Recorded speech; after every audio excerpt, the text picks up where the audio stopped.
Welcome to the Wellness Lead podcast with your host Ella. And today, my friend is Emily from Precision Fuel and Hydration.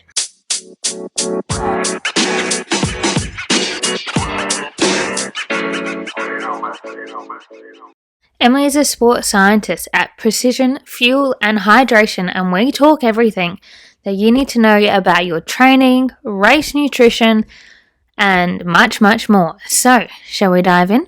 Alrighty, let's get started. So, firstly, who are you? I am Emily, a sports scientist at Precision Fuel and Hydration.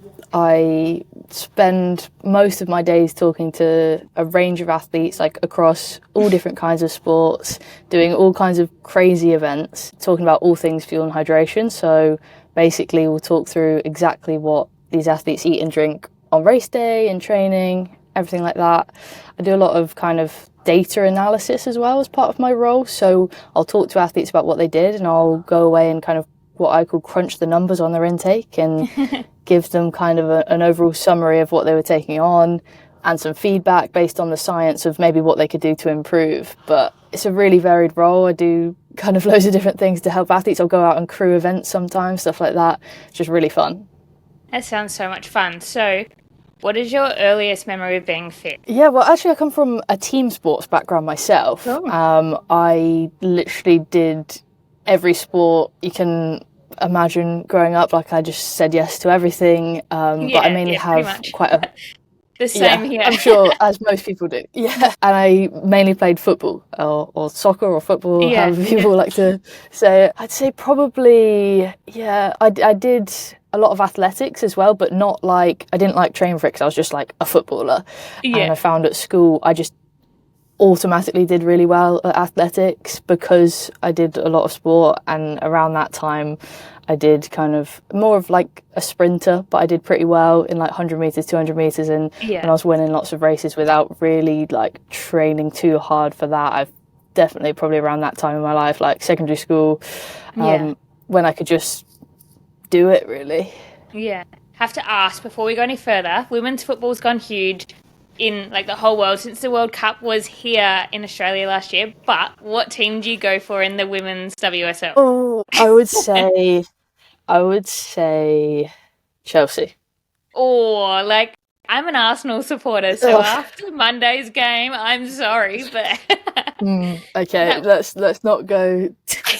No, I'm not kind of like too dedicated to any WSL or Premier League teams, so I just like watching all their games really. But like Man City, Arsenal, Chelsea, like I watch all their 3 games. Bit of West Ham because the goalie for West Ham is the Australian goalie.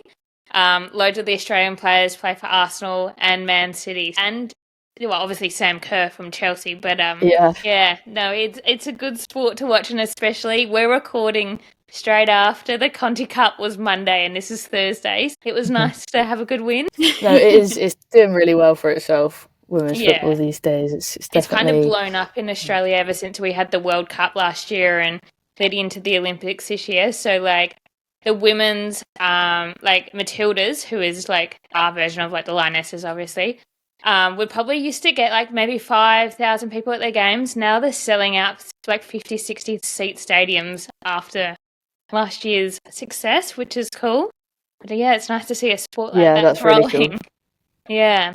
So from being super fit as a kid, how did you get into sports science? Where did that kind of like spark to want to do that? Yeah, I think basically because I just did all sports and every sport, so as soon as I knew that like sports science was a subject and was a thing, like I knew that's what I was going to do. I'm quite like scientific, like a bit nerdy, like the numbers kind of thing, and so it kind of combines the two really well. I used to love biology and kind of physiology, and so I didn't live too far away from the University of Bath, which is where I went to study sport and exercise science. It's a really good sporting university. So as soon as I kind of knew that was a thing and knew that subject was a thing, I just knew that's what I wanted to do in the future, and like did my GCSEs and A-levels to kind of get me there. And I went and did it at the University of Bath for kind of 3 years, and I did what's called like a placement year in the middle, which is where I did like an internship for a year, and that's where I found Precision and came down, worked with them for kind of 12, 13 months before I went back and finished my degree at university, which was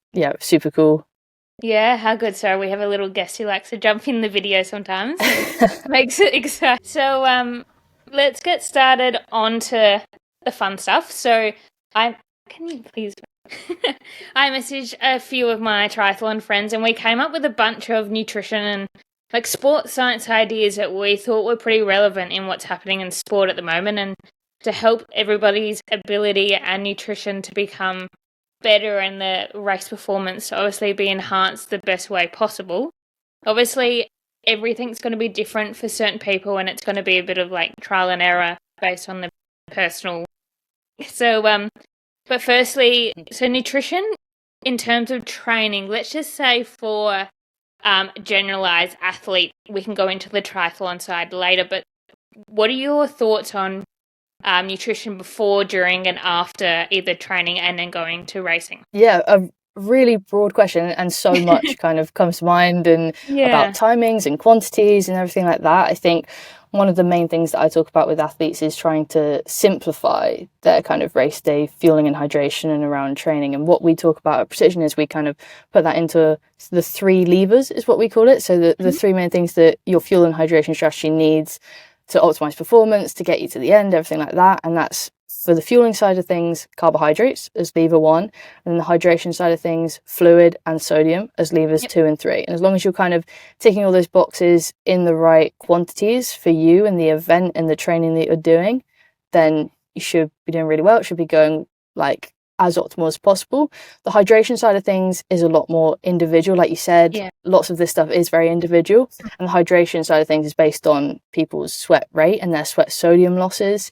So it's about kind of trialing and error and doing some testing and finding kind of out about yourself and your losses to kind of refine that and refine the quantities that you should be drinking, the sodium concentration that you should be taking in. But to simplify it, we put it into those 2 levers. And then the other side of things is the carbohydrates. So that's obviously the main fuel source that you'll be burning when you're training, when you're running, racing, everything like that, riding at relatively high, moderate to high intensities. That's the main fuel source. So it's important that you're taking in a good amount. We have kind of stores in our body that last about 90 minutes if they're kind of full and you've had kind of a good carb-rich breakfast, everything like that.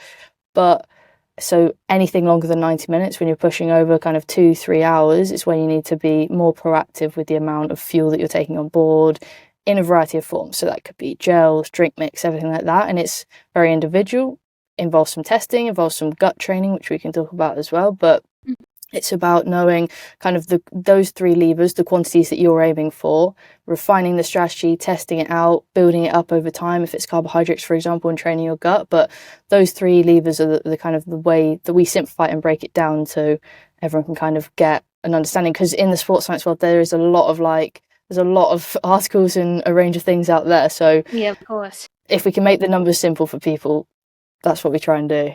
So you talk about testing. How do you go in the way of one, testing your carbs and also testing your sweat rate for nutrition? Yeah, so on the hydration side of things, sweat rate, you can do it quite easily. You can measure your sweat rate. It's something I talk to athletes about daily and recommend. But if you weigh yourself before and after sessions and keep a good log of this, you need to take into account if you've drunk anything. But a kilogram equals a litre. So it's quite an easy conversion to do. And you can do it quite accurately at home if you've got some scales. You just want to weigh yourself immediately prior to and immediately after a session, trying to keep like maybe an hour or 2 hour session where you can, and doing that as much as you can and creating a bit of a log and get an idea of your sweat rate, just to know in a range of conditions, is my sweat rate 2 litres an hour? Is it as low as 500 ml an hour? And it's varies so much on conditions and also between individuals that's why it's so good to go away and do and get an idea to help when you're planning the volumes that you should be drinking. Not because you need to replace your losses 100%, right? If you're losing a litre, you don't need to drink a litre per hour, but so you can help kind of plan the quantities to avoid too big a deficit building up. You can do some maths and kind of work out the kind of, if you're going for a certain number of hours, how much you'll be sweating roughly in those conditions, and put a plan in place that would avoid too big a deficit and too big a percentage body weight change. Kind of that 2 to 4% is what the science says. You want to keep it in that range, that then you could come across issues. So it's quite easy to do, and you get a good kind of sense of the numbers and your losses, which is great.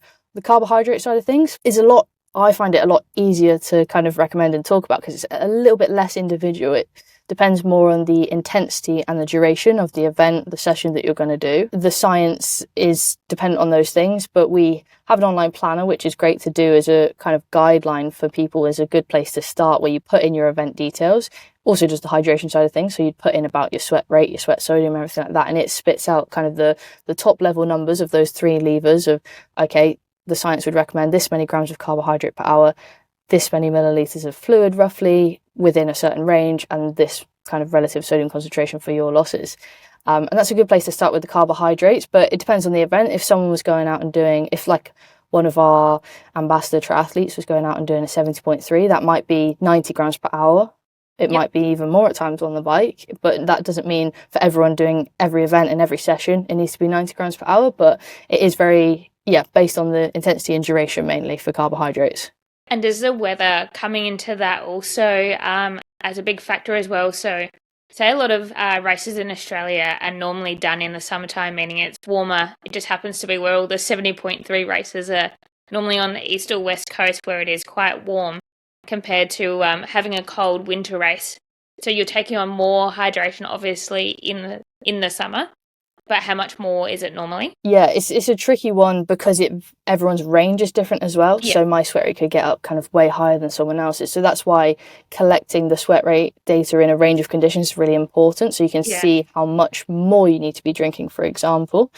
In terms of the sodium, the kind of concentration of your losses is very much genetically determined. It doesn't change too much over your lifetime. So hot and cold races, it's the same kind of concentration, but what will change is that volume that you drink. So that's why if you kind of collect a good amount of sweat rate data, you can kind of see how much your strategy should change to kind of match how much your sweat rate changes in those conditions. That's a good way to do it and plan and see how much it changes for you based on your losses.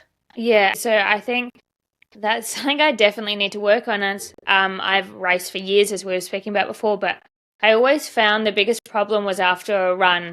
I always get used to get lots of migraines. I knew it was because I never fueled a lot, but now I have since realised it's probably my body is so low in sodium once finishing. But that will go into the next part, is saying, like, fueling correctly. At one point, do you bring in the gels? And so you said it's over an hour and a half.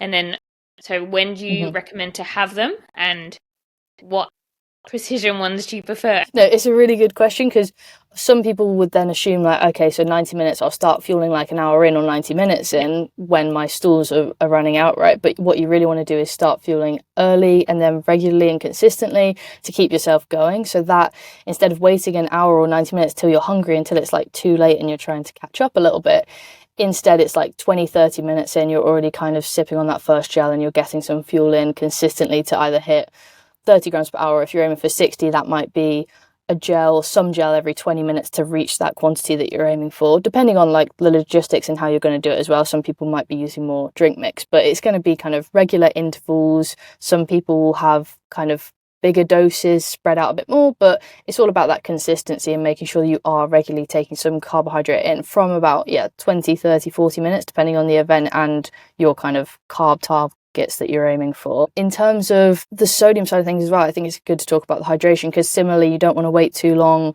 until you're kind of too far in and then you're trying to play catch up with the hydration until you're like thirsty as well. So again, it's important that you've got a bit of a plan and you do kind of put it in place, and you start drinking, you start eating regularly and relatively early with the gels and with the kind of the logistics and the drink mix and the gels and all that kind of thing. It's a lot of it's down to preference and testing and trialing, which isn't the best, the nicest answer. People always kind of want you to sometimes like subscribe and tell them exactly what to do. But I would say practice in training. It's important you kind of train your gut to, one, the quantity of carbohydrates that you're aiming for. If you're aiming for 60, you want to build up. We can train our gut to absorb more carbohydrate, right? But also we can train our gut to get used to the types of carbohydrates as well. So it's important that you do implement what you're planning to do on race day in your training sessions. And that's a good time to trial different products and implement maybe a range of gels and find what ones work for you, because there is a broad range out there, and some people hate all of them like another one, and some people get on more with, depends on the event, but some people might use more drink mix and stuff like that to still reach their carb targets, and lots of it does depend on the logistics as well. So I've heard a lot of people say that using gels, like they've used them through their training, but once they get to the race and start using gels, they get like a sick feeling in the stomach. How do you minimize that, even though you've trained with having the gels and stuff? What normally makes it different? Obviously, a race is a lot more stressful, and you never really train to do, like in a triathlon, you don't really train all three events leading up to the race. But yeah, how can we not make that happen if possible? Yeah, it's tricky, and like, yeah, the adrenaline, the stress, it is a bit harder on the gut to kind of absorb the same quantities of carbohydrates. What I'd recommend doing is, if you've got a carb goal in mind, so let's say you're going for 60 grams per hour, you really build that up in training. And let's say at the moment you know you can tolerate comfortably 30, and that's kind of what you'd want to implement, is like 8 to 10 weeks of a proper gut training protocol where you build up week on week. So you might start at 30, build up 35, 40, 50, and that's kind of implementing it in 1 or 2 of your key training sessions a week to really build up and train the gut, so that you know kind of when you're 2-3 weeks out, you might even go a bit higher, you might even go to 70, and know that you can comfortably tolerate that. So you go in on the day knowing you're going to aim for 60 grams per hour, and you're going to be like confident that your gut's happy with it, everything like that. But it is common, and it's nothing to stress about, but it's important that you're going in with the confidence that you know you can tolerate that, and you've put it into practice, and you've really trained that gut to tolerate 60, 70 grams an hour. Yeah, that's definitely really interesting that it's such a common thing, but I think if people take on that advice, it should definitely help them. So talking about fueling in terms of before a training session, so a lot of people saying training in the morning, is it better to go fasted, or is it better to have something before you go compared to like training in the afternoon where you've obviously had maybe 2 meals and a few snacks? Yeah, it's a really good question. Again, it's one that we get asked quite often when people are talking about kind of fasted sessions. I think most sessions, especially long and hard ones, you'll want to have kind of fueled, like I said, you want to implement a bit like you will on race day, like a carb-rich breakfast, and implement it and go out and put everything in place like you would. And that's also, the more carbohydrates, like the harder and further and faster you can go, right? So for most of your sessions where you want adaptations, you will implement some form of fueling when they're long and hard and everything. There's definitely a place for some fasted sessions. If you're going for an early morning run that's relatively short and you're not going to kind of run out of all your fuel that you've got kind of in your stores, then there's definitely a place for it in some of your kind of training schedules and sessions. But I think predominantly in those longer ones where you want to get the adaptations, you want to go, especially the longer, hotter, harder sessions, then you will implement some form of fueling, and likely like you will on race day. So that would involve like pre-fueling and then fueling during, but that doesn't mean every single session needs to be fueled, especially the shorter ones. Like I said, 90 minutes is the short, so if you're just going out for an hour, it's likely that you wouldn't take anything on board, right? But it's all about, again, how you feel afterwards as well. If you're going completely fasted and then you're just dead to the world for the rest of the day, like there's certain times where it's beneficial and you might implement it, but other times likely where you would fuel around the session as well. Yeah, there's definitely points where you do a session in the morning, but you need to go to work after, so you have to you want to push it so hard that you're training obviously enough for your race, but then you want to push it to a point where you can still be alive at the end. But yeah, exactly. So is there a point, say if you were going to do a morning session, say 6, how long before that would you say to have something like a piece of toast or something with a bit of carb in it? Yeah, it's a tricky one for like early morning sessions. Obviously you're not going to be getting up way too long before that to try and fuel like you might on race day. Ultimately, the recommendations that you'd implement on a race day, or when you're doing like a long session that you wanted to recreate it, would be, it depends on how far out and how early you do get up, and it's quite individual, but it's a rough guideline of you want to be over 1 hour out, so anywhere from 1 to 4 hours out, and you're going to want to consume somewhere from 1 to 4 grams of carbohydrate per kilogram of body weight. And as I said, that's a really rough range, and that's a really large range as well. And what it means is the closer you are to the start, you won't take on as big a meal as you are if you had more time and you're a bit further out, right? And it's also individual, so it involves a bit of testing and trialing around your training sessions and seeing how you feel. If you are eating closer to the start, can feel a bit harder, right? And what you don't want to do is eat kind of in that last hour, spike your blood glucose, and it's a dip and you actually feel much worse. You want to time everything quite right. And it might be that you just have a last minute gel, like you probably would maybe implement on race day, where you have a gel in that last kind of 15-20 minutes where that spikes your blood glucose right as you're starting, so you don't get the the dip at the wrong time if you have it kind of close to the start. So it might be that you implement that on some of your training sessions, try it out, get a feel for that as well. Yeah, so that leads into the next part of being a coffee and caffeine. So there's always the great debate, do we have the coffee before, do we have it after, when's the best time? And caffeine in terms of, is it really beneficial when it comes to racing? Yeah, I love talking about caffeine. So I do am a I. big coffee and tea drinker. Yeah, it's a fun one because although it's not kind of one of the three levers, like I said, it's like a little side button, let's call it, but it's Yeah. got a lot of evidence and science behind it to show some beneficial effects. So it's a fun one for people to kind of use and implement, especially when they are big caffeine users and coffee drinkers, to try and kind of maximize the benefits. And to do that, it's all about the quantity and timing and how you do that on race day and around sessions. Caffeine has a half-life of 4 to 5 hours, which is relatively long. So if you're having a coffee in the morning, as long as you're not way too far out and it's like a late start, then that's still going to be in your system by the time you get going. So that's a kind of good place to start, by having some in the morning. The general recommendations are actually based on body weight again. So it's 3 to 6 milligrams per kilogram of body weight. So that could be anywhere from kind of 200, 300, 400 milligrams over a race, but that doesn't take into account duration. Actually, that's one of the kind of negatives of that recommendation. But for a 70.3 and for like a full distance, it works quite well. But for a full distance, you might be at that top end, so that's 6 milligrams per kilogram. For a half, maybe you'd be closer to that 3 milligram per kilogram.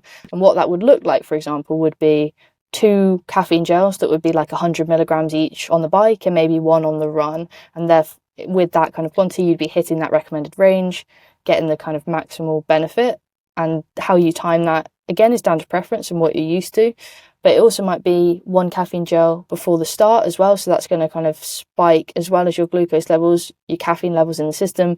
And then you'd kind of have the one or two on the bike to maintain it, 1 or 2 early on the run to maintain it if it's a 70, because caffeine like takes roughly 45 to 60 minutes to get into your system. So there's no point having it towards the end of the race, really. That's going to be kind of not too helpful. Might help kind of for a buzz after a race, but you really want to kind of time it so you're having it early enough that you get the maximal benefits, right?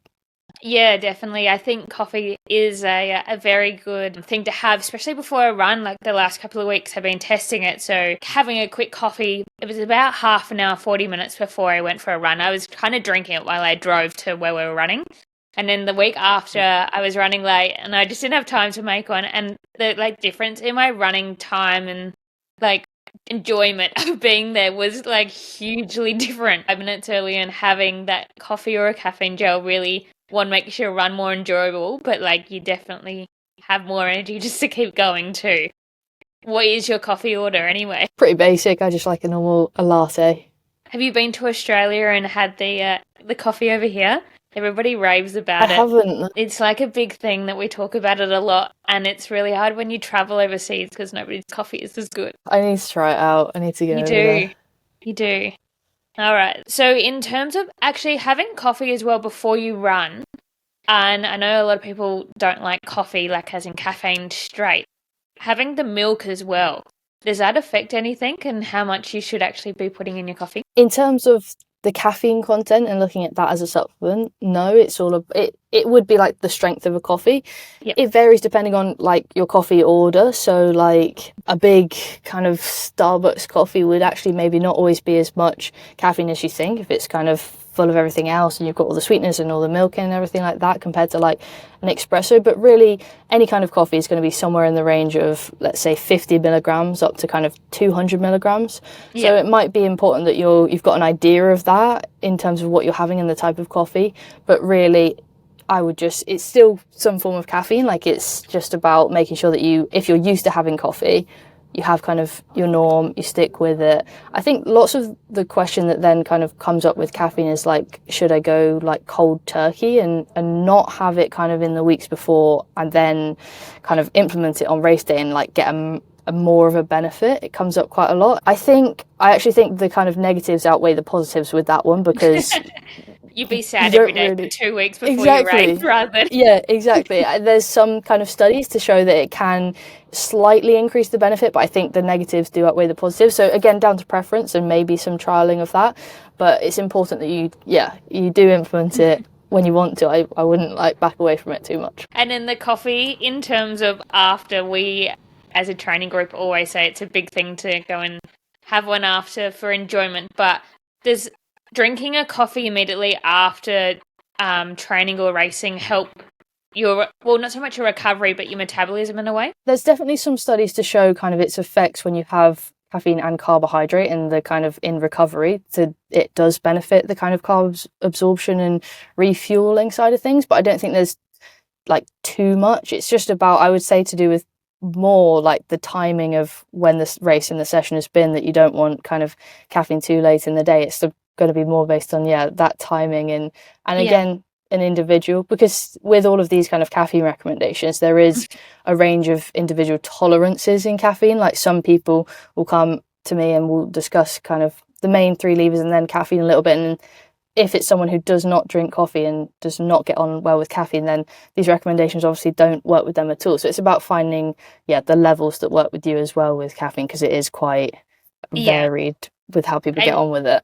You said about the carbs after, so after a training session, is there about a time kind of difference where you should start consuming food to kind of help that recovery, like you said? Yeah, with recovery, it all depends on the timing and how long you've got. If you're going again kind of the next day, like if you're doing like a multi-day event, or if you're going session after session and it's quite kind of intense and day after day and you've got a limited time to recover, or if you're doing like 2 sessions in a day, then the timing of that kind of carb is really important. The main 2 things are the carbohydrates and the protein, right? To refuel and recover and kind of replenish and help build the muscles again. So if you have a limited time, it's all about the speed you get it in, and you'd want to refuel. You'd want a good carb top up and some protein like immediately after a session to kind of help you go the next day if it's a multi-day. If you've got kind of over a day before you go again, then there's definitely less stress on it and less kind of pressure to refuel as quickly. You can just eat as you normally would, refuel kind of in the evening with the evening meal. Very similarly with hydration as well. So with rehydration, our body is really good at kind of sorting itself out. If you eat and drink normally, your sodium levels, everything like that is really tightly restrained and can go completely back to normal in like 24 hours. But if you were to go again the next day, if it's a multi-day, if you're going hard and training day after day, session after session, then what you might do is also like kind of implement a strong relative sodium concentration drink after a session, and that just helps you top up on the deficit that you've built up.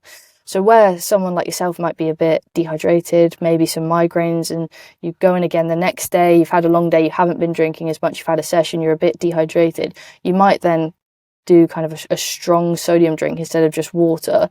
Helps you retain the fluid, helps you build up on the kind of sweat deficit that you've built up over the session, over the day, to go again the next day. But if you've got plenty of time, then the body is great at sorting itself out.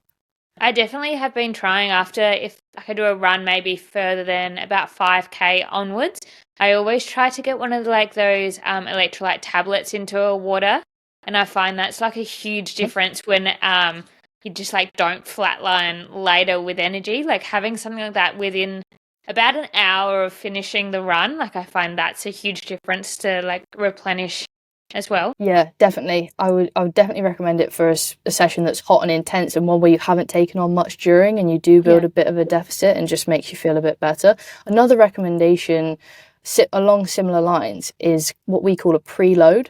So that's having a strong electrolyte drink before a session or before a race. So kind of 90 minutes to 2 hours out, a really strong electrolyte drink. We recommend pH 1500, which is 1500 milligrams per litre concentration, quite strong. Just helps you retain the fluid better to make sure that you're starting a race optimally hydrated, because lots of people think, I need to start drinking a bit more before a race to kind of go in well hydrated. They'll just drink a decent amount of plain water.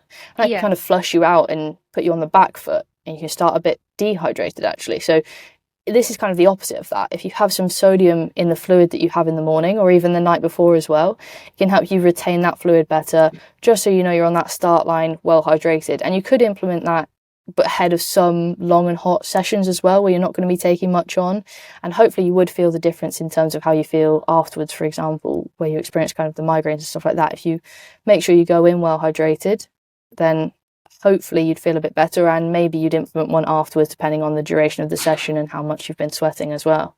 Yeah, so in terms of that as well, what do you think about everybody likes to carb load. So would you normally say carb and kind of sodium load at the same time? So have that bigger carb meal the night before? Yeah, definitely. With carb loading, it's a bit different because you can go a bit further out. Sodium, because our body keeps a really tight restraint on it, the night before and morning of is about as much you can do. You can't kind of do too much in the days leading up to, because our body would just kind of sort itself out prior to the race. But with the carb loading, it's kind of the 1 to 2 days out, increasing the proportion of carbohydrates in those meals. So not kind of going crazy and having kind of loads of extra meals, but it's all about the proportions in those meals being more carbohydrate heavy. And I definitely do that kind of 1 to 2 days leading up to, especially as you said, the night before, a really carb rich meal, and then the morning of. So as I kind of discussed with the general recommendations earlier, but that big carb rich breakfast, again, individual how you do that could be like porridge oats, or it could be more like toast. People do it different ways to kind of increase those glycogen stores, so that when you're going into a race, where I said you've got those glycogen stores that last 90 minutes, you want them as fully topped up as they can be,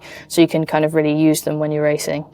I think a lot of athletes do talk about the big carb load before, but then they also talk about the big carb meal after the race. So whether that is to go and have like a big burger or a big pizza or pasta, but then apparently having a beer as well really helps get your carbohydrates back and cool you down at the same time. Yeah, I mean, it can be good. With the carbohydrates, like I said, it's just want to replenish and refuel. So a decent amount of carbohydrates, protein, however you do that is up to you. Alcohol depends on the quantities people are consuming, I'd say. Yeah.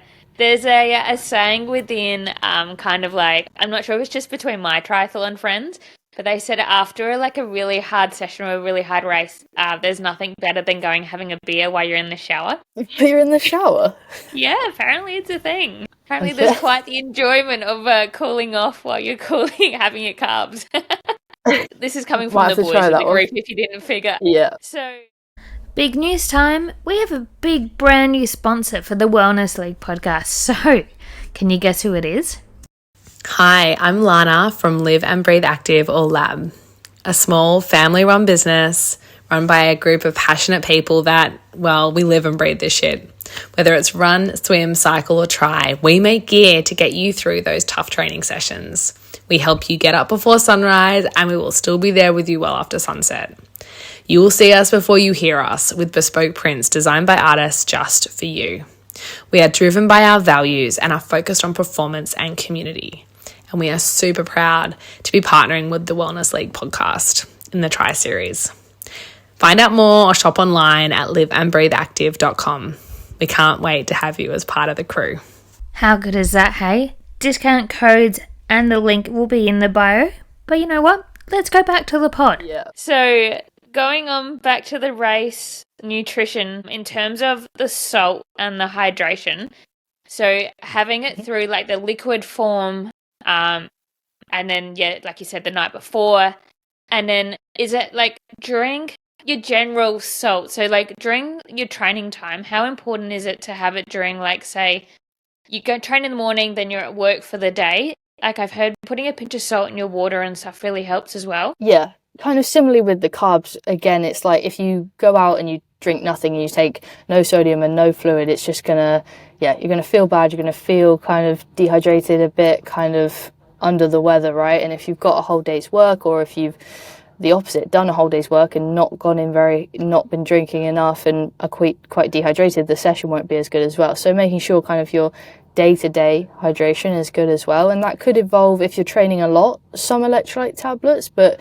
it's mainly about being consistent and making sure, when people are kind of sat at an office all day, it's tricky to then kind of go and have a session. So making sure that you're being proactive with the amount you're drinking. On the electrolyte side of things, it's similarly with fueling. When you're going for hot, hard sessions, anything over kind of an hour and a half, 2 hours, where you're going to be drinking some, then some sodium in that is going to help with fluid retention. Is going to help because when you're sweating, you're not just losing that fluid, you are losing sodium. So replacing some is just going to make you feel a lot better than just drinking very little or drinking just plain water at times. But with all of that, it is a bit of trial and error to find what works for you. Again, it's very individual, the amount of sodium that we lose in our sweat. So it ranges from as low as 200 milligrams per litre all the way up to 2,000 milligrams per litre. So there's a really big range. There's some kind of indications that people are what we call salty sweaters, and that could be like marks on your kit, stinging in your eyes, tasting quite salty, that could kind of indicate that you are on that top end, and people might experience cramping and issues like that, and with dehydration if they're losing quite a lot of sodium and not replacing it. So it's important that you do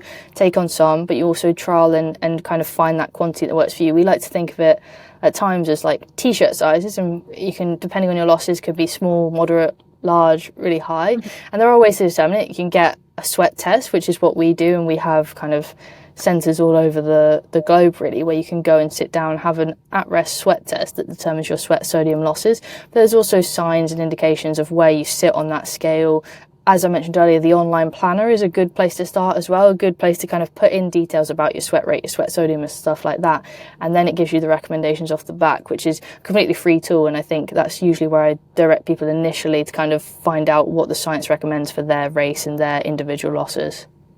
Yeah, and then in terms of the recovery after, let's say training, and then also after racing, I know magnesium is a really good thing, but anything else that you can kind of recommend to have to, be able to, your muscles to limit the cramping and keep going with because a lot of people are like training, 6 to 7 sessions a week or sometimes twice a day leading up to a big event.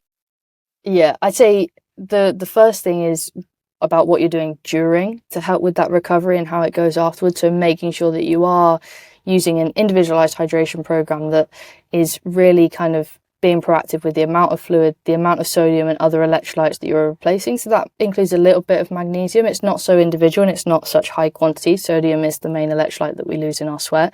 But it's important that you've replaced a good proportion of that, and that is going to help with that recovery and help you feel better afterwards as well. And then with afterwards, I think the most important things really are the carb and protein, the quantities and the timing of that, making sure that you are doing it as quickly as possible if you've got to go again and you want to feel better. Similarly with the hydration, a strong electrolyte drink. Magnesium's one that has come to the kind of forefront in recent years, and there is lots of research in terms of more kind of emerging research, let's say, into kind of its effect on sleep and bits and pieces like that. It is one of the electrolytes we lose in our sweat, but not in great quantities. So with cramping and electrolyte balance, it's all about maintaining all of those electrolytes and the fluid balance. So as long as you're kind of implementing a good strategy that meets all of your needs, then that should be fine in terms of replacing what you need to. Cramping is also a really horrible, interesting topic because it's so debated and there are lots of factors. So it's not just the electrolytes and fluids, but neuromuscular fatigue comes into it, and it's quite multifaceted. So there are lots of things playing a part. But with magnesium, I think we don't look at it too much. We don't do too much into the recovery world, but kind of from my own research and kind of into the recovery aspects of things, it's all about its impact on sleep. But I would say mainly it's about not having a big deficit and kind of being deficient in magnesium. It's just about kind of having a reasonable level of hydration, so some of those electrolytes, and getting a decent amount from food and making sure you're not deficient in it. That's going to just help with your recovery, sleep, everything like that. What's the best, fastest action way of taking in magnesium? I know it comes in many different forms, like it comes in between food, tablets, even sometimes it comes in oils that you put on the spot that where you're cramping. But honestly, which is the best? I think, I don't know specifically for magnesium, but similarly to sodium and the other electrolytes, then it's not too great a difference between the different forms that you take on. So with sodium, for hydrating, you get kind of tablets. We have powder forms. You can also get the little like capsules as well that you just swallow alongside plain water.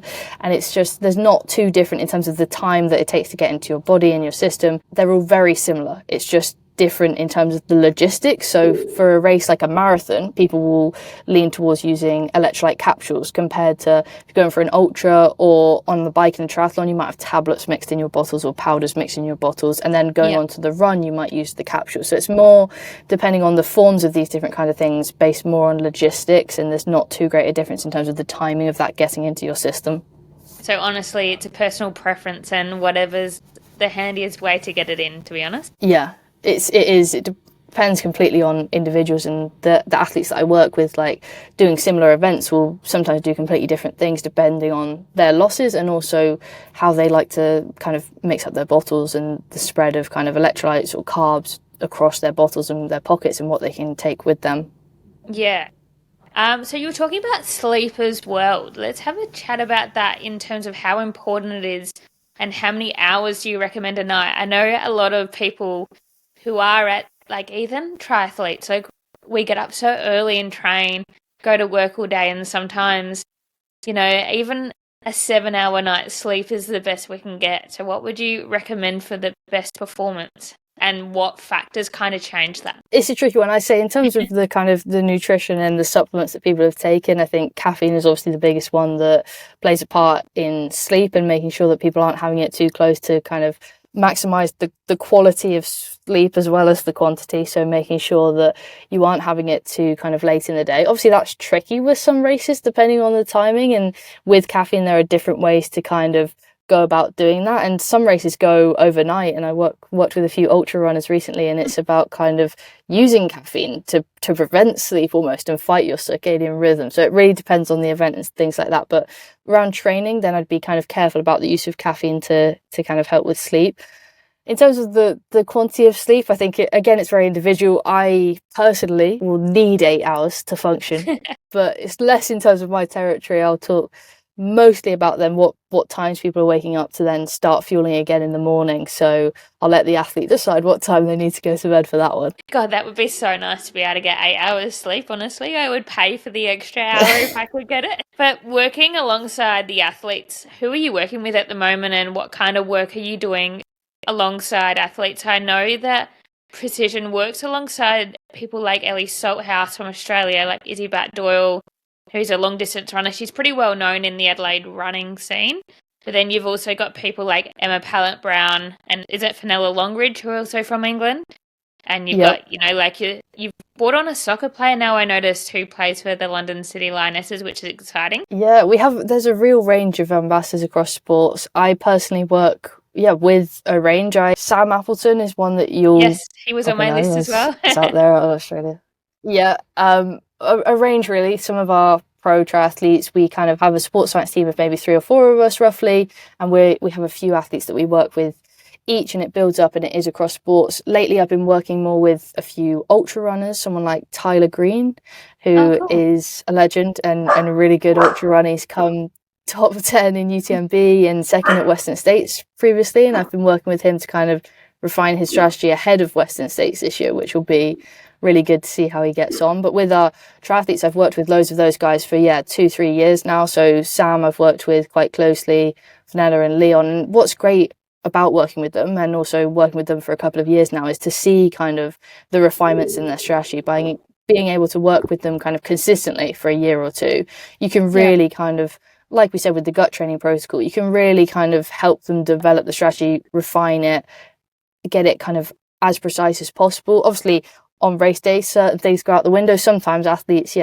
bottles get dropped and things like that. But what's really great is you can see the progress that they've made over a few years to kind of nail their strategy, and they can go into a race with a much better understanding of the 3 levers, what they're aiming for. Someone like Sam will be aiming for X amount on the bike, which could be kind of up to 100, depending on if it's 70.3 or a full 60 grams per hour on the run, or slightly more for a full distance. But he's got a good understanding of what he's aiming for and how he's going to do that, because it's been a process of refining over a few years now. How much do you find is there a difference between how the females and the males are fueling in a race like that, or in general? Yeah, I think you'd be surprised about how it's pretty similar actually. Okay. Especially those kind of athletes like Fenella and Sam and Leon and all those guys that I work with kind of at elite level at the top end. They're all taking on huge amounts of carbohydrates for one. They're all taking on, the hydration side of things is a lot more individual.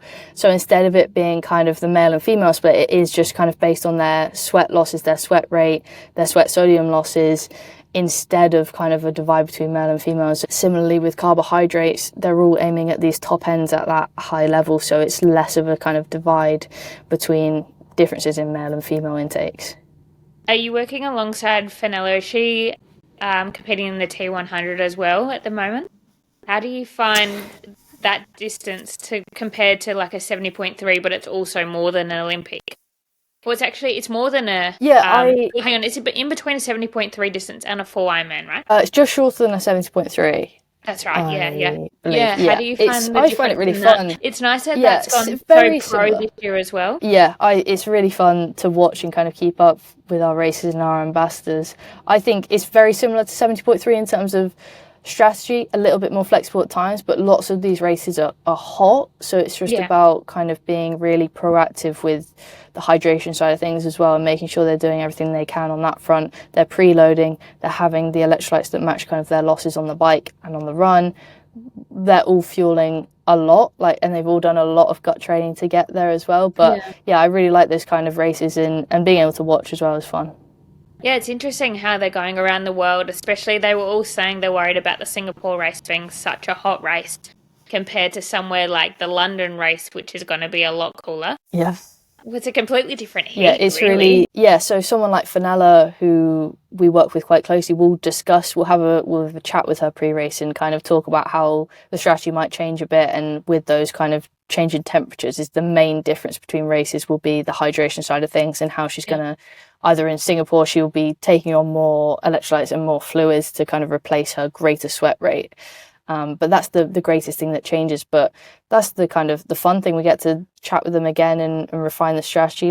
It's always good to kind of talk it over and check they're doing kind of sensible things. I say one of the main things that I then say to our customers and everyday kind of athletes is to go away and kind of do that yourself. Like the analysis that I do for athletes, where I'll crunch the numbers and analyze what they've taken in, like I'll do for someone like Sam and Fenella, I would recommend people just kind of do that themselves and keep a record of what they're doing in sessions and in races, and you can refine your strategy like we have with Sam over 2 years now.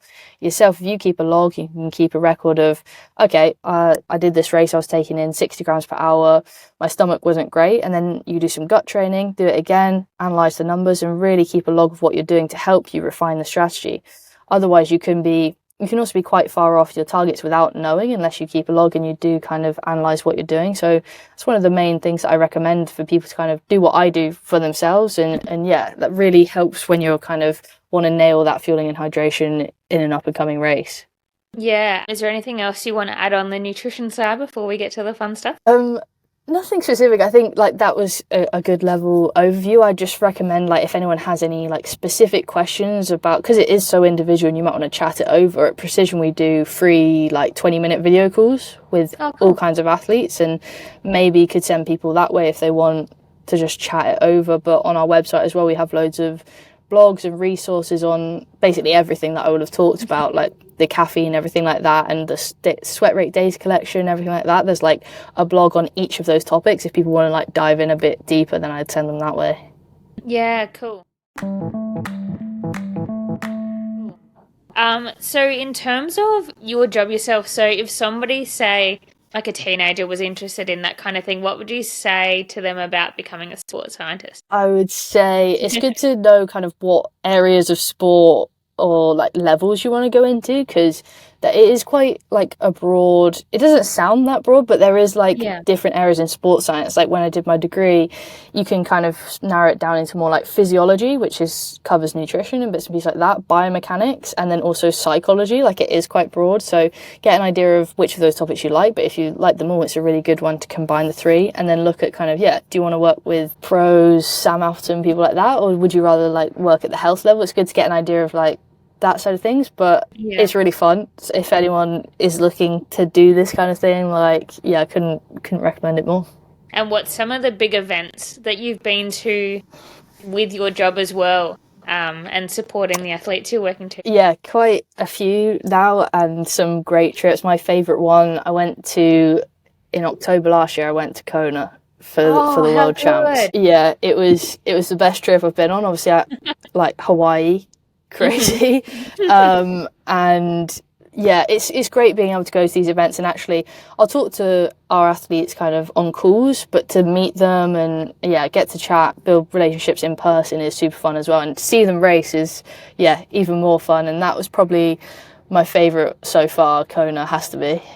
So in terms of a Kona event, what kind of things are you doing there as well to help your athletes? Well, a few things. I sat down with most of our athletes out there pre-race and we'd run through the strategy. We'd talk through what they're doing, check it all sounds sensible, numbers are sensible, happy with the hydration. Obviously, it's so hot and just adjusting to that and what they can do, some cooling strategies even. And we'll talk through that with kind of each of them pre-race and get an idea of the plan. On the ground in Kona, I was actually doing quite a lot of sweat tests as well, not so much with our athletes as they've already had them, but we had a stand and I was kind of selling products and doing sweat tests on some age groupers and a range of people out there, and then watched the race, which was fantastic. And then after the race, again, I'll sit down with most of the athletes or catch them right after, and I'll take a voice note and I'll speak to them and I'll get a good record of what they actually did compared to their plan and see like what went out the window or what went to plan and what they ate and drank, and like go through every little detail of like every flavour of drink or gel, what they picked up from each aid station, things like that, how many sips, cups, everything you could imagine. I'll chat through after the race with them. So I can go away and do the kind of the data collection and number crunching that I do, and we produce what are called case studies, which go on our website where people can go and see the kind of quantities of things that people were taking in, which, yeah, is a really interesting resource, and there's not many kind of places you can go and see. But someone like Jocelyn McCauley, I sat down with her post-race. I've worked with her quite a lot, and that was really fun to chat through what she did, and then produced a case study off the back where we crunched the numbers, X amount of carbs, fluid and sodium. It's, yeah, really interesting. How cool. That was such a good race as well, with Lucy Charles-Barclay pretty much dominating the race, which was nice to see after the couple of years that she had leading into that event. She seems to be a big really one that we talk about a lot on this podcast as well, coming up in the women's field and really smashing it. And what kind of events are you going to this year? More in the ultra running world, I say. Because I've been working with Tyler and some other ultra runners, I'm going to Western States, which is a big ultra running event in California, which is going to be really epic, and hopefully get to be involved in some of the crewing out there as well with some of our athletes and help them on the ground, like delivering what they need, as well as doing some data collection hopefully as well on what they're taking in. But that's going to be really epic. And then towards kind of the back end of the year, hopefully get to go to Nice for the World Champs this year. Yeah, that'd be such another amazing race. I'm very jealous that you get to go to all them. In terms of the ultra marathon, what kind of distances are they running? There's one, it varies depending on race to race, but there's one coming up at the end of April as well that's so such a long way. A lot of elevation in that one as well. That one's Madeira. Yeah. Are you in like an aid kind of car behind that kind of thing, or is this like a loop lap where you hang and meet them at one spot? For Madeira crewing, it's like basically it goes across the whole island of Madeira, and we'll go along in a car from A station to A station. It starts at one point and then ends at the other side of the island. Yep. Oh, cool. Where would you your goals to go with what you're working on? What would be like your dream athlete to work with, or your dream event to go and work at? Better than what you've already done, which is already amazing. But yeah, that's tricky. I'd love to go back to Kona. I love working with the range of athletes that we work with as well, not just triathletes and ultra runners, but like some tennis players and people like that. We're doing more in other kinds of worlds, and we do some sweat testing with footballers, which I obviously love as a footballer myself. But I just think, working with more athletes. What team? What football team? We previously worked with a few Premier League sides. We worked with Wolves for a few years and people like that. It's super fun to go and meet some of the players and do some testing. It's interesting. More. A lot of the football clubs have started speaking about their nutrition and hydration. I think it's because the bigger brands are coming into them and supporting them. So I'm not sure. I think it might have been Science and Sport has just got onto some of the women's leagues, and they're starting to show them actually taking gels before and when they take breaks, which is quite interesting to know that they're taking them even though it's only a 90-minute game. Yeah, it is, because such a high I think they've been a bit behind.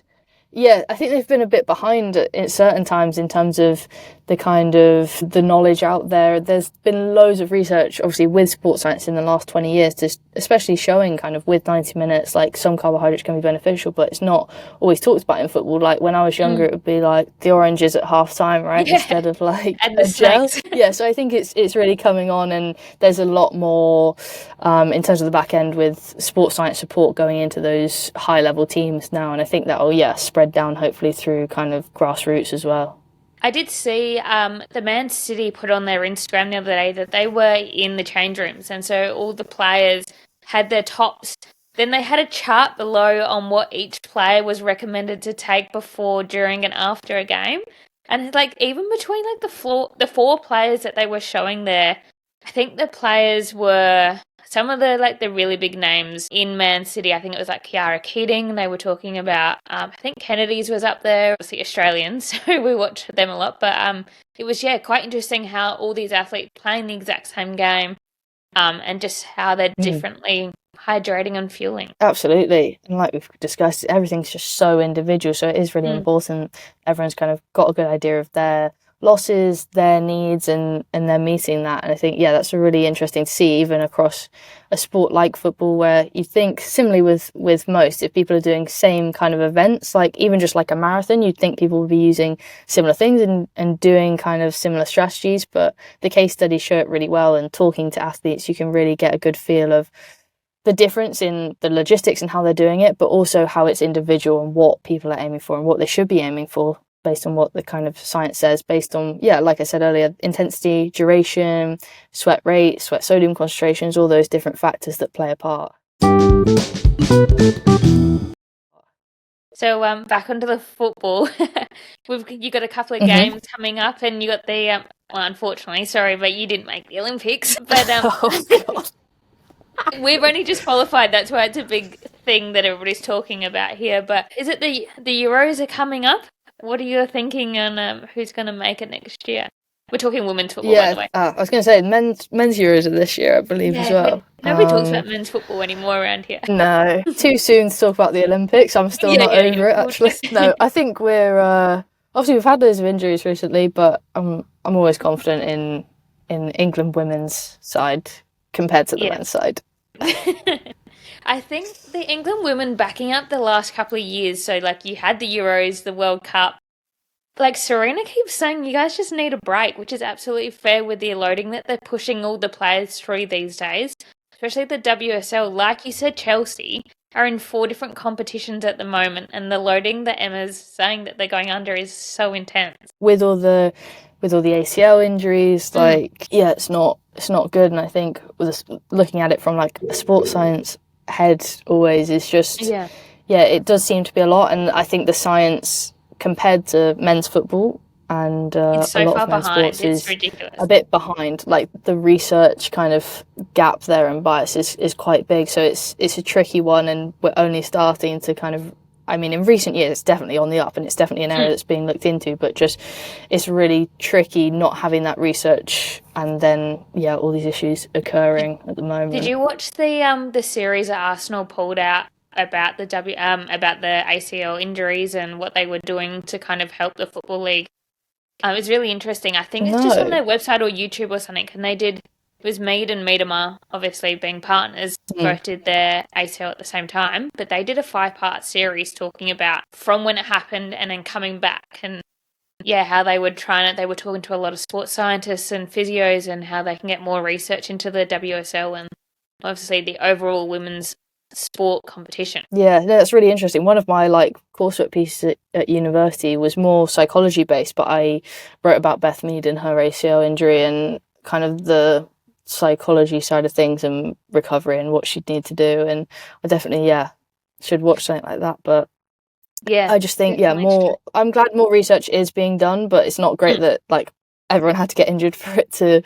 So it's interesting when you start looking into it, and since it's become such a big thing, unfortunately women's sport is so far behind, but hopefully in the next 5 to 10 years we start bridging the gap. So in terms of your personal life, name a sliding door moment in your life where you've kind of turned left or right and it's changed the pivotal part of your future. I like this question. I mean, there's probably quite a lot And probably there's quite a lot that you like don't realize, like little things that happen that made a big difference. One of the like most obvious standout ones to me is to do with football. And when I was kind of finishing off my A levels, and I knew that I wanted to do sports science at Bath, right? So like I was always leading up to that, but I was like split between either going to Bath to do sports science or going to America to play football. Crazy. More over there, and I went for like academic over sport at that point, and I knew I wanted to go to Bath and do sports science, so I stuck with that. But there was kind of a period in there where I was like, oh, I'm just going to go to America and play football. But yeah, that was quite a big decision, but I'm sure there's been lots of little ones that have kind of made me end up where I am now, including like just like picking this placement that then led me to a job at Precision. It's crazy. It's such a big business to work for as well. Does any of your work that you do within the sports science actually go towards the products that you're making and selling to? Yeah, absolutely. I think lots of the stuff that I've learned and we've learned from athletes and the kind of analysis that we do has kind of built into the forefront. I think originally, like talking to athletes, we used to just be precision hydration, and fueling would always come up in discussion. So then we became precision fuel and hydration, released all the fueling products. Things like caffeine, like when we were talking to athletes and it always gets to caffeine, right? It always pops up. Then we released the caffeine gel and things like that. Like it kind of does help with product development, and like as a company, we are just all about the science and the current research, bits and pieces like that. Like our newest product is called the Flow Gel, which is a really massive gel pouch, 300 grams of carb, a bit runnier than the normal gel, but all the same ingredients. And that came out of working with athletes like Leon and finding out that like people just decant loads of gels into a bottle, they add water, they're like mixing it up and making these kind of mixes. So instead, release this product just to make it easier. In terms of logistics, you just have to put this massive gel in a bottle and there you go. So it was definitely like a lot of what we do has come from chatting to athletes and the analysis that we do on the sports science side of things. And in terms of the products, what do you personally like using as well? What's your favourite go-to out of everything? I would say the chews. The original chews are my favourite. I mean, I obviously rate all the products, the gels, but the original chews we have to hide in the office because otherwise I would just like eat them all day. Hey, it's product research, right? When you're eating the product that you make, it must be pretty good. Yeah. Have you got a favourite flavour in terms of your gels as well? Our gels, we've got the original and the caffeine. The original is just like a nice sweet flavour, nothing too like specific, like a berry or anything like that, just so people can have kind of more before they get and they don't get too sick of like a taste. Like, you can get like chocolate gels and things like that, the way you just can't have very many. So it's just an original sweet flavour that's a good one. Yeah, no, how good. And are you training for anything yourself at the moment? Not specifically. I've been playing bits of football here and there. I did a swim run last year, like with the team. They always go out and do some crazy things. So I'd quite like to do another one of those maybe later in the year. I've been running a bit more, so maybe, but I haven't like picked anything to have in mind. We have like in the office what we call like BHAGs. Big, hairy, audacious goals. Yeah. And yeah, I haven't decided yet, but I think maybe you should put Kona on there. You've obviously got to do a race to get into Kona, but... Yeah, what can I do over that? So something along those lines, but it's been fun doing kind of a range of things and getting to go to all these events and see up close just really like makes you want to do more and more. Yeah, exactly. I know that England has a pretty good scene for running and the trail running. But what about when I was in England in 2019, we spoke about it before, I did this 10K run around this really cold lake. I think it was just north of Birmingham. Hang on, let me find the photo. And it was around a really cold lake wearing a Santa suit. I think you should do it. The run was... sounds nice. It's called Daycote Water. Oh, in Warwickshire, just outside of Rugby. Okay. Yeah, so the massive lake there. I had just come out of Australian summer, so it just had started summer here. And I flew over there and went into this 10K run with my cousin in a Santa suit. And I'd never been more grateful to wear a Santa suit because it was so cold. But yeah, go do that. I do love the Santa races. I think they're quite common towards Christmas time. Yeah, we don't really have many of them here. So once getting over there and getting dragged into that race, it was quite a lot of fun. Would you do it again? If somebody paid for me to fly over, absolutely. If I got sponsored, I'd do a podcast on the sidelines as well as do the 10K run again in the Santa suit. Probably might pack a beanie next time just to make it a bit better, but yes, I would. Is there anything else you want to add before we get on to even more fun? No, I don't think so. I think covered most things there. Yeah, good.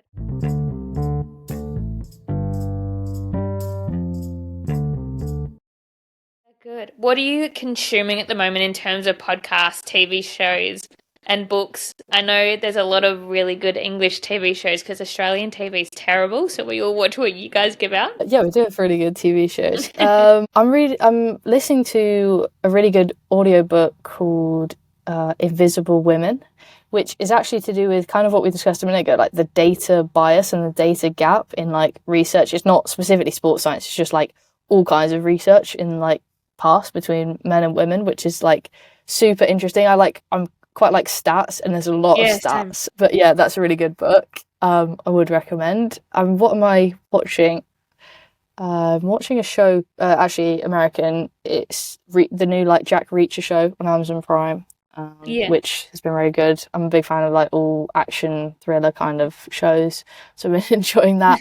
Podcast, quite a lot. I listen to quite a lot of like work ones. Andy, who made the company, goes on lots around here, so I listen to loads of the ones he goes on and stuff like that. I quite like some more ultra running ones recently, so I've been listening to Tea and Trails is a good one that we have a good connection with here. Yeah, quite a range, but lots of the triathlon ones as well. You have to add the Wellness League pod to your regular listening now. Yeah, I listen to a few.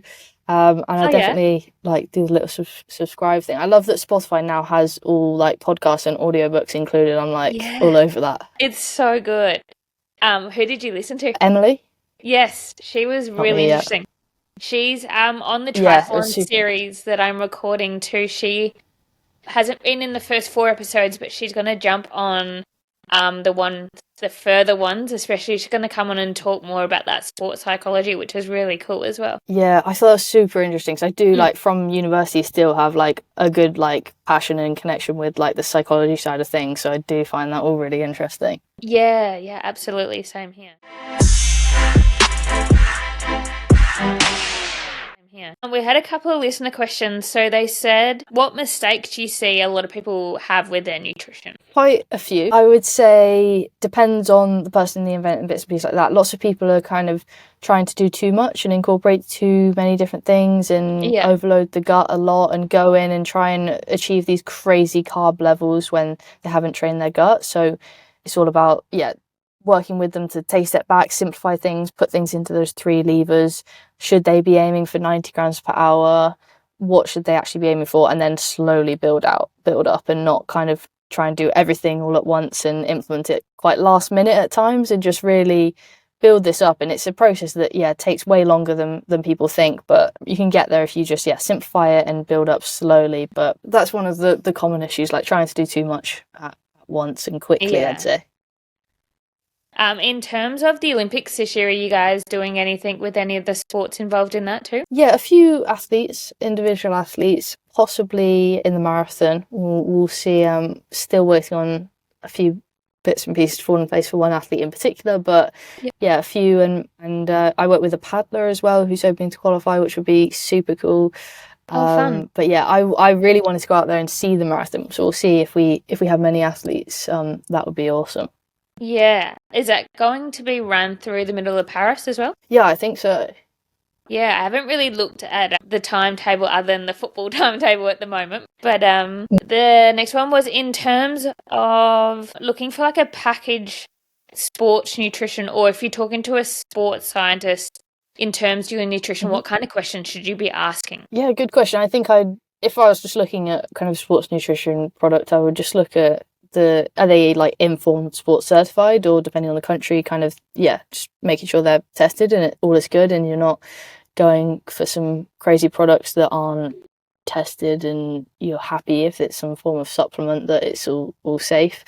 But just as I said, the simplicity, it's not kind of taking in too many random supplements and kind of minerals and stuff that you don't need, just keeping it and making sure carbs, I'd be looking at the number of carbs. That's the number one thing, and it is something that not all gels and brands like have quite obvious, and some like change their carb quantities depending on flavors and stuff like that. So just being aware of, if you're using that gel, what's actually in it. Number one, with sports scientists, with all these things, it is very individual. I'd just be talking about your needs and what your losses are like, and things through that, and finding products and people and support that works for you. In terms of, like you said, looking on the back of the products, is there anything is there any certain ingredients that you should look out for that you shouldn't be taking in? Like if it's got any ingredients that you should, like, that's a non-desirable product if it has it? Yeah, with kind of some real foods, like you want to avoid, where you can, like too much fat and fiber when you're going for kind of stuff that you should be eating like during an event. You might use some real foods, but you want to minimize the fat and fiber content of those things. So like gels and things like that, you just want kind of quick, fast acting sugars, right? So it's mainly about the carbohydrates and not too much faff around the other bits and pieces, and protein and fats and fibers. So just kind of keeping that to a minimum depending on what you're looking for. Yeah, cool.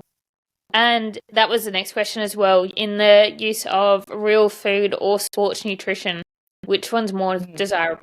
Yeah, it depends completely on the person and the event and the logistics. Like the lower relative intensity that you're moving, so maybe for more of like the ultra running compared to a triathlon, would incorporate some more real foods. And you might, if you're going out for hours and hours, up to like 24 hours, you need some more kind of sustenance, and that will involve more real foods mixed in. That could be bars and bananas compared to gels. But with the athletes that I'm working with, I think we're seeing more and more people, even in those longer ones, rely still greatly on kind of sports nutrition products and gels and bits and pieces like that. But with all of those kind of things, testing, trialing what works for you. If you want to incorporate some real foods, you can, but definitely test the specific real foods that you're going to aim for during a race, in your training, see how you get on with them. There's definitely a place for them, but as I said, yeah, depends on the intensity and the person.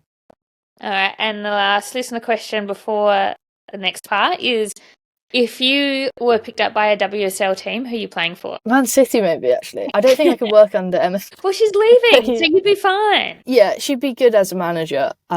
She's quite like, I'm just not sure her management, like her, I've like been and watched Chelsea when they played quite a small, where they used to play, and like you can just like hear her wherever you are. She's like quite like shouting a lot. I'm not sure that would work well with like my style of leadership. I think Man City. I love listening to her pre and post like press conferences. The way that she like chats to people and like gives the straight answers it's so good to watch, compared to someone like Jonas, who you can barely understand what he's saying half the time. But I do really like her like commentary as well. Yeah, she's very likes to be controversial, but she knows what she's talking about. Especially definitely trying to push Jonas over the other day. Yeah, I saw that. I think like Man City or Arsenal I would fit into better. I like that Man City, I know they have been pretty high up in the last couple of years, but it seemed at the start of the season they were kind of middle of the field, then all of a sudden they've come up and showed how they really, it's like they've warmed up.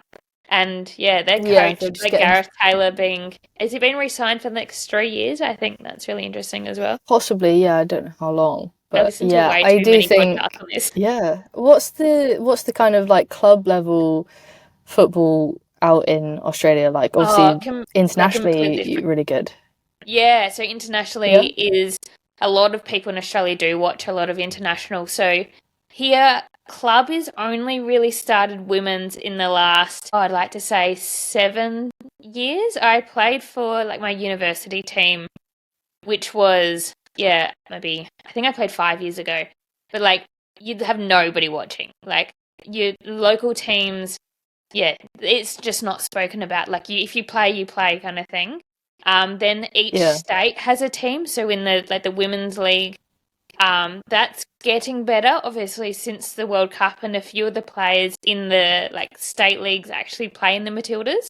So people are starting to watch that more often, which is cool. But honestly, most people watch the overseas games because some of the best Australian players, like, pretty much they call Arsenal the Oznal, like Australia Arsenal, because we have 3 players over there now, and between your Caitlin Ford, your Catley, and Cooney Cross, we kind of claim them as our team. So, but it's definitely growing as well. So, which is exciting, because that's interesting. Soccer's not a big sport over here because we have like Aussie rules like AFL. So they've also brought in a women's team around the same. Well, the Matildas were always bigger, but now that's growing in the women's space as well, which is really cool. Okay, cool. Yeah, I haven't seen, I feel like I've seen clips of the AFL, but not women's.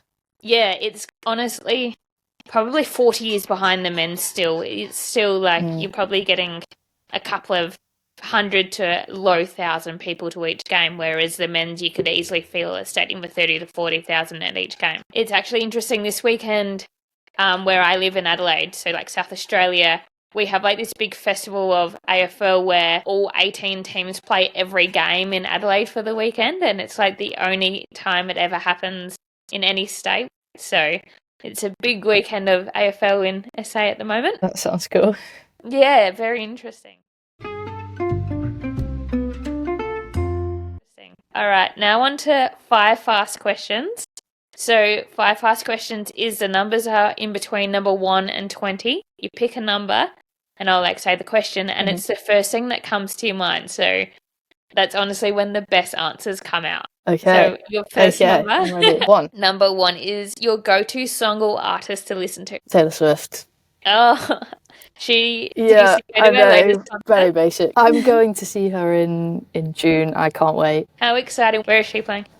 I'm actually Edinburgh. I'm actually going up to Scotland to watch. Oh, cool. Yeah, it's literally the only tickets I could get. It was so high in demand. I tried my hardest, but yeah, Edinburgh, it's going to be really fun. Is she playing in Wembley in London? Yeah, she's doing loads in London. She so many, just impossible to get tickets. Yeah, people were having. I'm not a big Taylor Swift fan, but she filled out stadiums in Brisbane, Sydney, Melbourne, and just didn't bother coming to Adelaide. So everybody had to go interstate. Oh no. Yeah. I'm guessing you didn't go and watch. Oh, absolutely not. The Matildas were playing in Melbourne the weekend after, so I actually flew to Melbourne to go and watch them instead. Okay. Nice. Yeah, I'd much rather. Number 6. Number 6 is on your Instagram page. What's a constant themes that you see a lot of? Triathletes. A lot of I follow every single athlete that we work with. I also get a lot of shoes. I love Nike shoes, so it's probably shoes and triathlon. It's a pretty good combination. They're both expensive. Yeah, they are. Have you thought of doing a triathlon yourself yet? I'm tempted. I think if I do, it will be a sprint. Yeah, good idea. It's a good place to start. Is there any close to where you are? There's some close to here. There's also some close to where I am originally from, so I might be tempted. I'm considering it down the line. Yeah, whereabouts are you originally from? Near, you probably won't know. It's kind of 2 hours from London. It's Bristol area, Swindon. Yeah, of course, you have a soccer team. Southwest.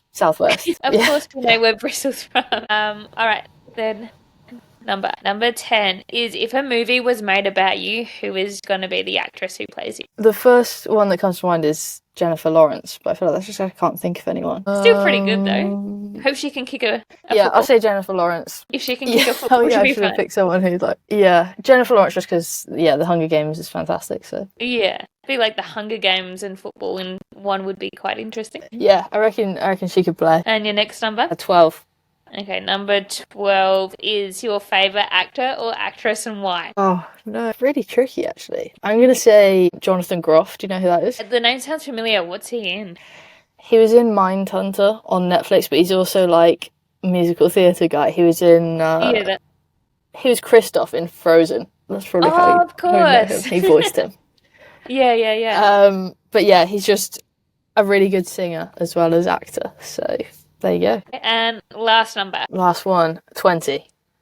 If the Olympics called you up and you could be elite at any sport, what sport are you going in for? Literally any. If I could do that, I would any sport, any and all sports, but football would be obviously the dream as a footballer. But if I could go to the Olympics, I would do literally anything to get there. Oh, actually, sorry, number 20 was, what was your biggest fear? But that was a good answer. Biggest fear as well. That's deep. I don't know. That's really tricky. Probably death. There you go. Yeah, that seems to be a common answer. If you could be a lioness, who's your favourite player at the moment? My favourite women's player's always been Lucy Bronze. I thought you were going to say that. She's such a good player. No, just honestly, like, yeah, she's up there with one of the best. You follow her while she plays at Barcelona as well? Yeah, I used to watch a lot of Barcelona men's team, and then, like, now when she went over there, like, have been following the women's team more. She interviewed very well. I've seen her on a couple of podcasts, and the way that she speaks is so professional, and she's, like, so open about everything. Yeah, I just think it's really impressive, like, how long she's been at the top of the game, and just is, a core part of the England team, really. I was listening to one the other day. I can't remember who was interviewing her. Oh, I think it was Christy Mewis's sister, the one who used to play for Man City. Oh, what's her name? Anyway, she has a podcast now. The American player, and she played for Man City, but she just retired due to injury. It's called The Women's Game, and her name is Sam Mewis, obviously. Sam's a partner and her sister's name. Anyway, she was interviewing Lucy Bronze, and she was saying, like, Lucy Bronze was saying how injured she was coming up and how much, like, issues she's had with, like, bad knees and everything, and she's literally just played through the pain for years and just kept going. Mm-hmm. Yeah, like, just saying how she's, like, kept playing through the pain, and just, she's one of the only players who's played in, like, an English, a French, a Spanish, and I think she's played in America as well.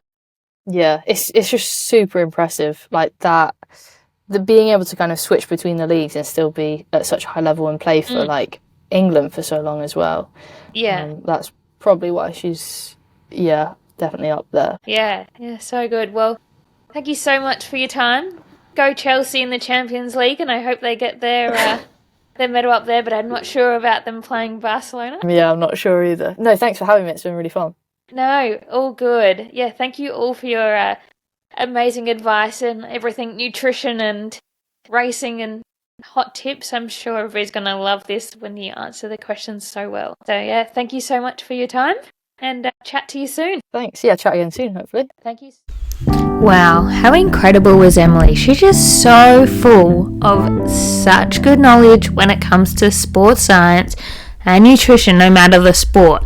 But just her in-depth knowledge about triathlon and having gone to Kona and held out athletes, like, what a cool experience. Emily was such a great person to chat to.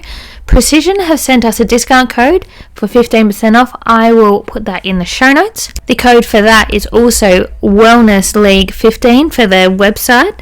A big thank you for Live and Breathe for sponsoring this podcast. I've been testing out their running shorts, and believe it or not, they are amazing.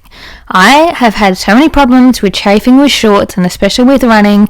And ever since I've got my Live and Breathe shorts, I've never had a problem. So go and buy yourself a pair at TWLPOD15.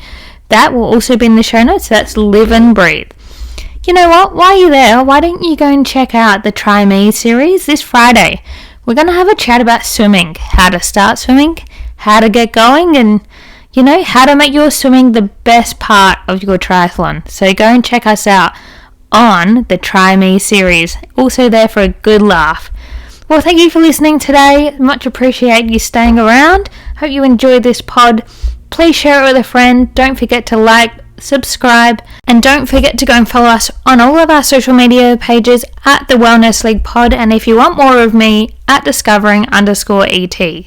And come back next week and listen to some more. Have a wonderful day. Have the best week, and we'll see you next Wednesday. Bye.